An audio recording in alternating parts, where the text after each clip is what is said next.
পাৰিতোষিকৰ কাৰণে তেওঁলোকে যিখিনি নিশ্চিত নীতি নিৰ্ধাৰণ কৰিব, পেঞ্চন আদিৰ ক্ষেত্ৰত যিটো নীতি নিৰ্ধাৰণ কৰিব, বানচৰ ক্ষেত্ৰত যিটো নীতি নিৰ্ধাৰণ কৰিব, সেই নীতি নমস্কাৰ, আপোনালোক সকলোকে নতুন এটা ভিডিঅ'লৈ আকৌ স্বাগতম জনাইছোঁ। আজি অষ্টম দৰমহা আয়োগ পাৰিতোষিক দৰমহা, পেঞ্চন, বোনাছ আদিৰ বিষয়ে ভিডিঅ' লৈ আহিছোঁ। আপোনালোকে ভিডিঅ'টো অলপ স্কিপ নকৰাকৈ শেষলৈকে চাই যাওক, তেতিয়াহ'লে আপোনালোকে অলপ হ'লেও এইটো বিষয়ে জানিব পাৰিব। তাৰ আগতে আপোনালোক সকলোকে এটা খৰ ৰিকুৱেষ্ট, আপোনালোকে যদি মোৰ চেনেল প্ৰথমবাৰ আছে চেনেলটো ছাবস্ক্ৰাইব কৰি কাষত থকা বেল আইকনটো বজাই লওক, মই দিয়া এনেধৰণৰ নতুন নতুন ভিডিঅ'বোৰ পাই থাকিবৰ বাবে। আৰু ভিডিঅ'টো ভাল লাগিলে এটা লাইক আৰু শ্বেয়াৰ কৰিব নাপাহৰিব, লগতে এটা কমেণ্ট কৰিব নাপাহৰিব। বলক তেতিয়াহ'লে মই আপোনালোকক শুনাই তেখেতে এটা বক্তব্যত প্ৰকাশ কৰিছিল যে অষ্টম দৰমহা আয়োগ যিহেতু কেন্দ্ৰীয় চৰকাৰে গঠন কৰিলে, গতিকে অসমতো গঠন কৰা হ'ব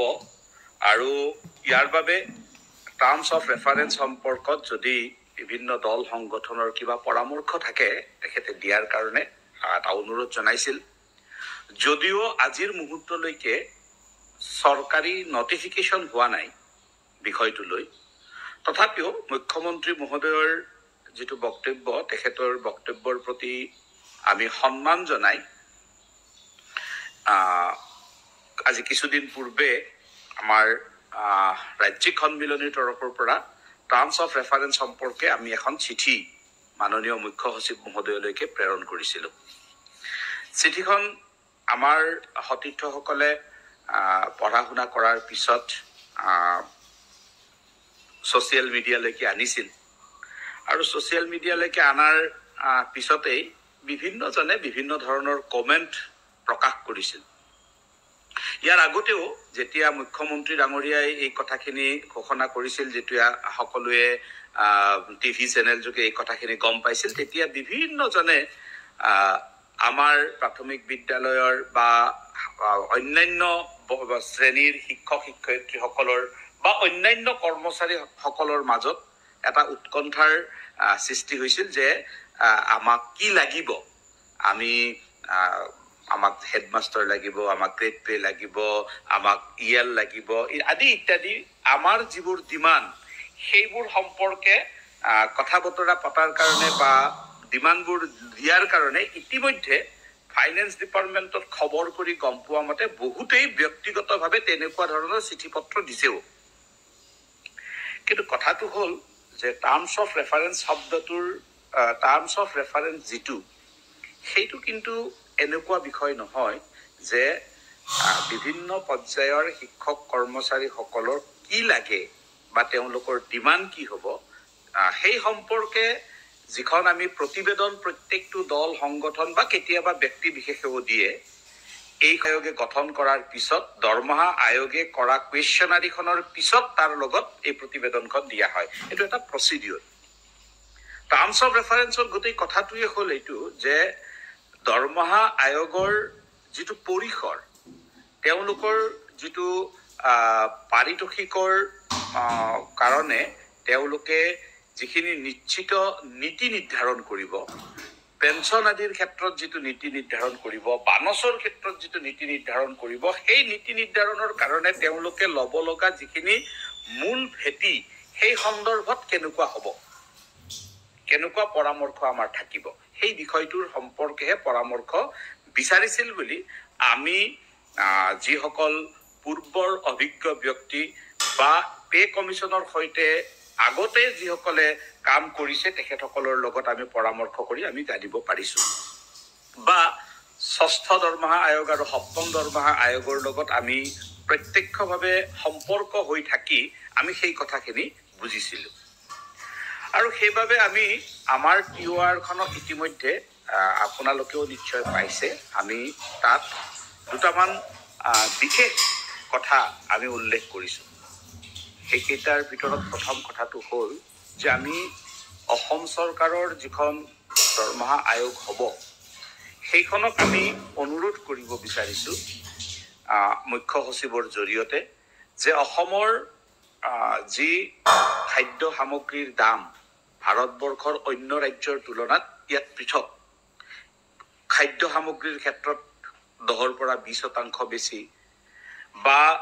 বস্ত্ৰ সামগ্ৰীৰ ক্ষেত্ৰত আমাৰ 15ৰ পৰা 30% বেছি ইত্যাদি ইত্যাদি আমি বিভিন্ন ধৰণে গোটেইখন আপোনালোকে পঢ়িলে গম পাব সময়ৰ কাৰণে মই পঢ়ি দিব খোজা নাই কিন্তু যেহেতু আমাৰ ইয়াত সকলোখিনি বেছি গতিকে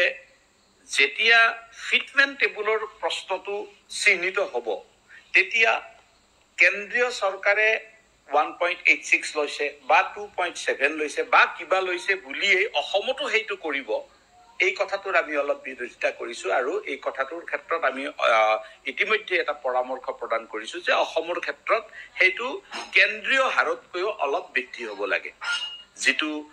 মূল বিষয় সেইটো আমি তেনেকে চিহ্নিত কৰিছো দ্বিতীয় কথাটো আমি কৈছো যে যাতে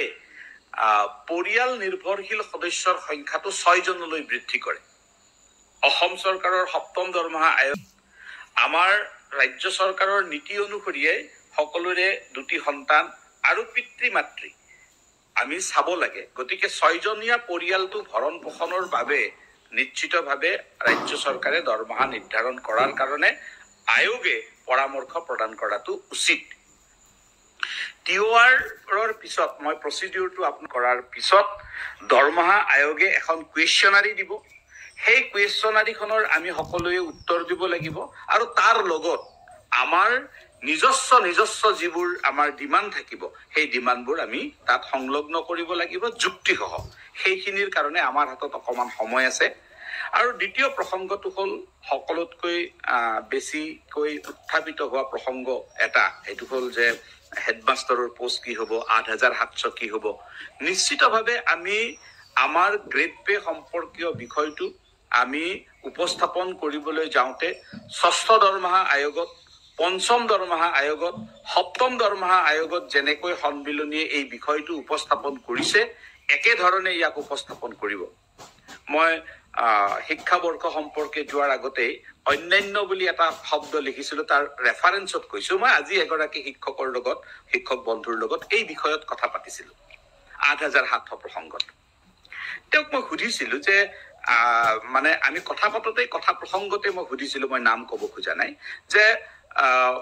এই যে আমি 8700 টকাটো পাইছো এটো আমাৰ গ্ৰেজুৱেট গ্ৰেড পে নহয় নেকি তেওঁ কি কৈছে পিছলৈ প্ৰথমতে নহয় বুলিয়ে কৈছিল পিছলৈ যেনিবা ক'লে যে হয় এটা কথাটো হ'ল তেখেতক মই সুধিছিলো যে আমি কেনেকৈ পালো তেখেতে ক'লে যে 2012 চনৰ পৰা যেহেতু শিক্ষকৰ বৃত্তিত প্ৰাথমিক শিক্ষকৰ বৃত্তিত নিয়োগ কৰিবৰ কাৰণে 50% অৰ গ্ৰেজুৱেট বুলি কোৱা হৈছে গতিকে আমি তেতিয়াৰ পৰা আমি গ্ৰেজুৱেট গ্ৰেড পে পাইছো মই তেখেতক ইতিমধ্যে বুজাই কৈছো আৰু এই লাইভৰ জৰিয়তে যিসকলে তেনেকে ভাবে তেখেতসকলক ক্লিয়াৰ হোৱাৰ কাৰণে কৈছো যে আমি প্ৰাথমিক বিদ্যালয়ত কাম কৰি থকা স্নাতক শিক্ষকসকলে ষষ্ঠ দৰমহাৰ পৰাই আমি স্নাতক হিচাপে আমি এটা মান্যতা পাই আহিছো ষষ্ঠ দৰমহাৰ আগত যেহেতু মান্যতা পাইছো ষষ্ঠ দৰমহাৰ আয়োগৰ ভিত্তিতে আমি সপ্তম দৰমহাগত মান্যতা পাইছো গতিকে মান্যতাটোৰ প্ৰশ্ন অসম ৰাজ্যিক প্ৰাথমিক শিক্ষক সন্মিলনীয়ে পঞ্চম দৰমহা আয়োগতে আৰম্ভ কৰিছিল আৰু তাৰ ফলাফল আমি পাইছো নিশ্চিতভাৱে 8700 প্ৰসংগৰ বিষয়টো ইতিমধ্যে আমি আকৌ এটা নতুন আদালতৰ বিষয়টো চলি থকাৰ মাজতে আমি পুনৰাই মুখ্যমন্ত্ৰীৰ জৰিয়তে আমি এটা প্ৰয়াস কৰিছো যদিহে আমাৰ এই প্ৰয়াসে অতি সোনকালে কিবা কামত নিদিয়ে তেনেহলে আমি নিশ্চিতভাৱে দৰমহা আয়োগ গঠন হলেও আমি ইয়াৰ বাবে সংগ্ৰামৰ পথ আমি লম ইতিমধ্যে আমি আমাৰ ৰাজ্যিক সন্মিলনীৰ কৰ্ণধাৰে এই বিষয়ত আমি চিন্তা চৰ্চা কৰি আছো কেৱল যেহেতু মুখ্যমন্ত্ৰীৰ নিৰ্দেশত ফাইল এটা বিত্ত বিভাগলৈকে গৈছে গতিকে সেই ফাইলটোৰ ৰিজাল্ট কেনেকুৱা আহে পজিটিভ নেগেটিভ কি ৰিজাল্ট আহে তাক আমি চাবৰ কাৰণে কিছু